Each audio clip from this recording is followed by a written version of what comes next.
Menikah, ya, menikah ini dinunukan masih menggunakan mindset yang berlomba-lomba.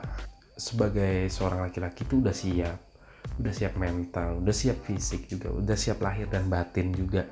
Terus udah siap segalanya lah, untuk namanya juga meminang wanita ya. Terus menikah itu juga tidak main-main. Terus menikah itu adalah jiwa yang mantap.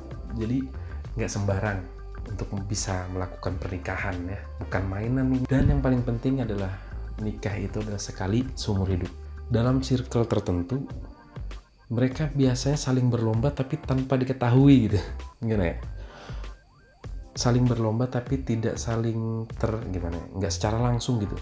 Mereka ingin menunjukkan sesuatu, show off, tapi tidak melalui secara langsung gitu. Pernikahanku pasti lebih keren daripada punyamu. Tidak. Dinunukan itu lebih terselubung, lebih tersembunyi, dan tapi show off. So, kalau kita nikah karena ingin show off, itu biasanya akan terjadi hal-hal yang kayak gini nih. Biaya menikah sedikit memaksa. Biasanya, kebanyakan gengsi, secara tidak sengaja kita terinfluence langsung oleh teman kita sendiri, dalam circle kita sendiri. Ya, intinya sih lebih kepada circle pertemanan yang kurang sehat lah. Jadi misalnya dalam satu perkumpulan ini ada si A sampai E, A, B, C, D, E. Terus si A udah nikah gitu. Dan dia udah show off banget.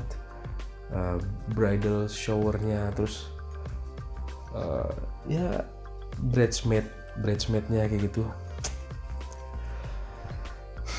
Harus bisa lebih wah lagi daripada temennya yang tadi.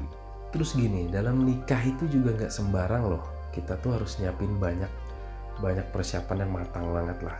Bukan hanya biaya itu bukan hanya untuk menikah sah, enggak.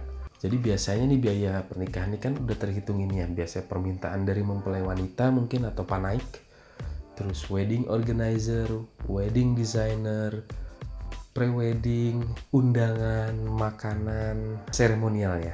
Padahal jika kita ini apa adanya aja nih, kita bisa berpikir lebih baik nih, mungkin itu lebih efektif lah kayaknya. Misalnya nih kita udah ngeluarin biaya pernikahan 200 juta nih, padahal bisa di manage untuk habisnya tuh sekitar mungkin 70 juta ataupun 80 juta ataupun maksimal 100 juta lah. Masih ada 100 juta lagi yang bisa kita manage. Mengapa hal itu harus dipikirkan? Karena gini, menikah itu bukan pada hari H aja gitu, enggak. Menikah itu misalnya kita udah nikah kelar gitu, enggak. Habis menikah bro, setelah menikah itu adalah permasalahannya, daya ke depannya. Terus ada istilah-istilah juga kan yang udah sering kita lihat di sosial media. Nikah itu gampang, tapi setelah nikah itu yang susah. Semuanya akan menjadi lebih susah ketika secara bersamaan. Token listrik bunyi, tabung gas habis, pempes habis, beras habis secara bersamaan. Belum lagi kredit, cicilan. Jadi kembali lagi sih ke orangnya ya. Maksudnya kita juga nggak maksa sih. Cuman ini yang 31 lihat sejauh ini dinunukan gitu.